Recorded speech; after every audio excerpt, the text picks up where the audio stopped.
Alright, so my Grasshopper is sitting on the trailer because I just got it back from the dealer because there was an issue with the actuator not working right.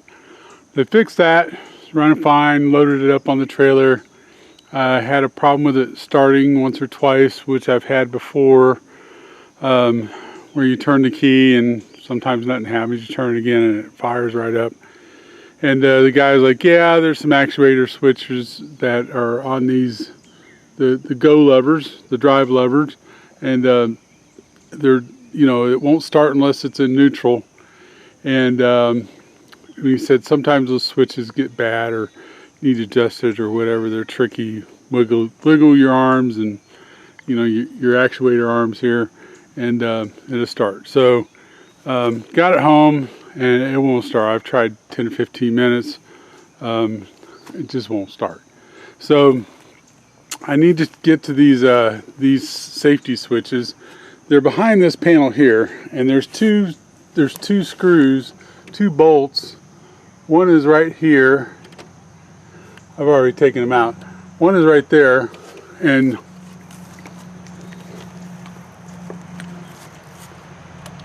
the other one is right here. It's really tight to get to because the rollover bar is in the way, and the one in the front has a chassis clip on it to keep the bolt and keep the nut in place.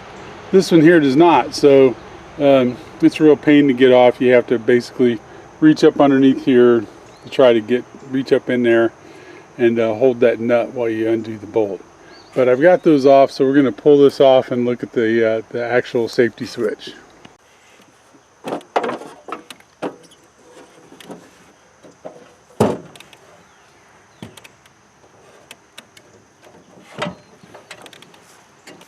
Alright, so here's my switch, and I'm going to take these off, these 2 wires here, and I'm going to clean these contacts. I've got a multimeter I'm going to put on here and check to make sure this switch is still working and it hasn't broke.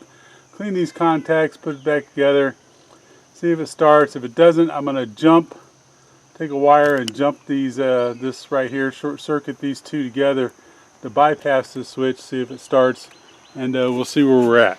Alright, so first thing I want to do is test this switch here. I got my multimeter here and I got it set on resistance, and this one has a speaker function to where if there's 0 resistance, it makes a little beeping noise, so I don't have to look back at the meter.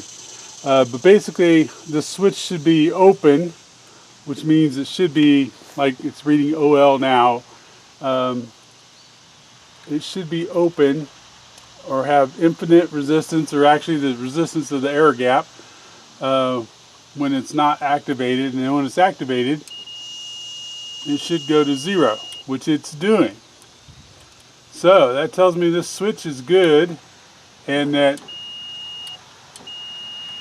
when this is put in the right position, it's operating correctly.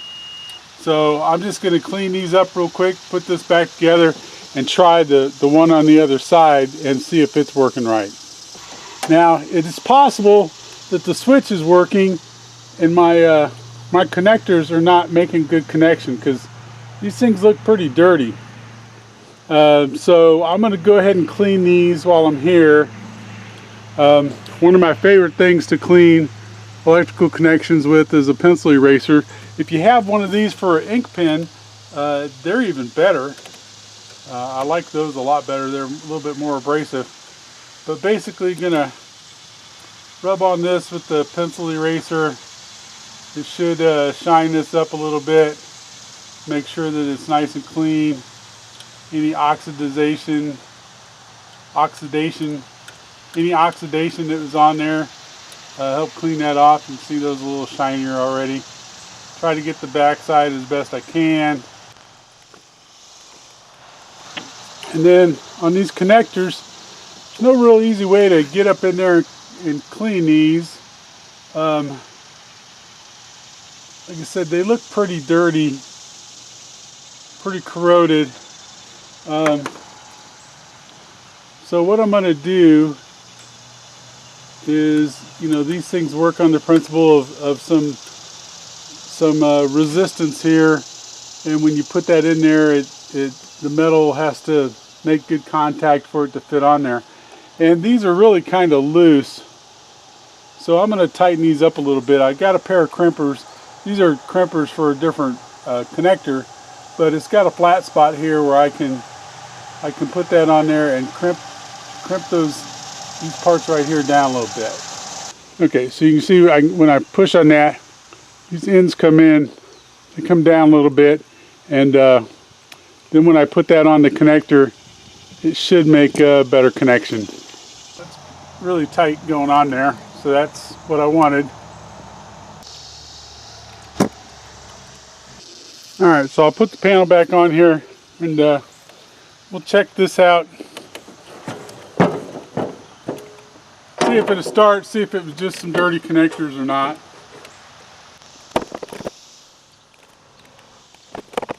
And I'll check this out before I put those bolts back in, because they're a pain in the butt. Alright, so nothing happened, but there's also a seat safety switch underneath here. And before I tear that other fender off, because it's a pain, I'm going to check underneath this seat and check that switch and make sure it's not a problem. Alright, so you can see this switch right here. When you sit on it, these prongs come out and activate the switch.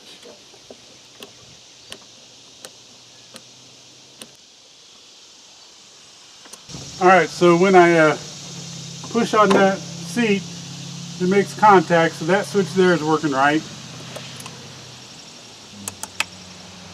I'll clean these prongs while I'm here also, because the switches could be working and I'm just not getting good connection through my wiring. Stuff is dusty or oxidized or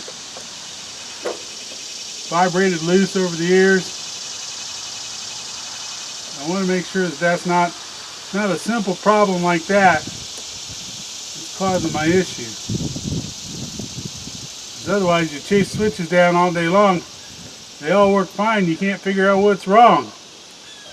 And what's wrong is one of your connections isn't making a good electrical connection, and you waste a lot of time trying to figure that out. So it's always good when you're at an electrical connection, make sure you take the time to clean it a bit.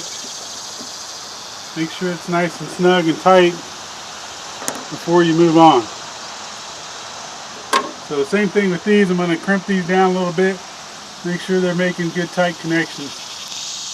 And since this is an on-off connection, just a simple switch, doesn't matter if you get these wires backwards. They're both the same. Which is probably why they're both yellow. Doesn't matter. Alright, those are tight. So again, before I tear that apart, I'm going to check this one more time. Make sure that that wasn't one of my problems. Make sure it doesn't start. And we got nothing. Alright, so I got this fender off, and it's a little different. It had two screws in the front and the one in the back. It's a little different because you got this control panel here, and maybe a little dark, but here's a switch. I can tell you right now, this connection right here is just like super loose.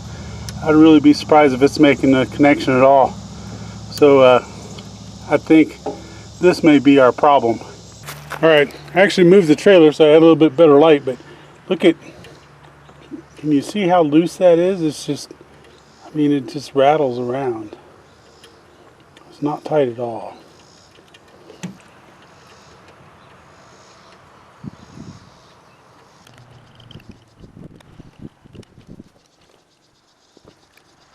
Alright, to get to the top of the switch, got another bolt here I'm going to take out. Should drop this panel down and let me get at the top of that switch. And then we got another bolt over here I'm going to loosen up.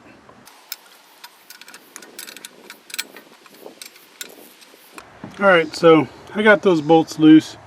I could take them all the way off, but it's enough to where I can get at this top wire, so I'm going to stop there. Alright, so I got my leads on the switch there. And when I move my lever, it indeed makes contact. So my switch is good. Hopefully cleaning up those contacts, tightening up the leads that go on them will fix it. So we'll put this back on and see if it'll start.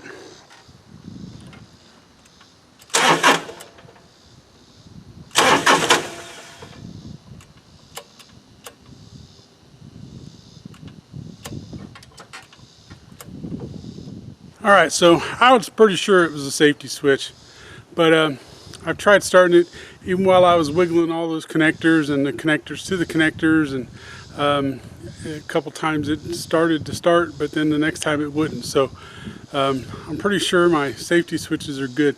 I'm going to check my connection to my starter. When I turn the key on, I'm showing good voltage on the battery, which tells me my battery's connected. And when it decides it wants to connect, it tries to turn over the engine. So I'm going to check the starter. Alright, so we got access to our starter right here, and I'm going to start checking our connections. I had to take out that panel and those two panels, so just start taking bolts and nuts off until it all starts coming apart and you can access this darn thing. Alright, so I got this boot pulled back.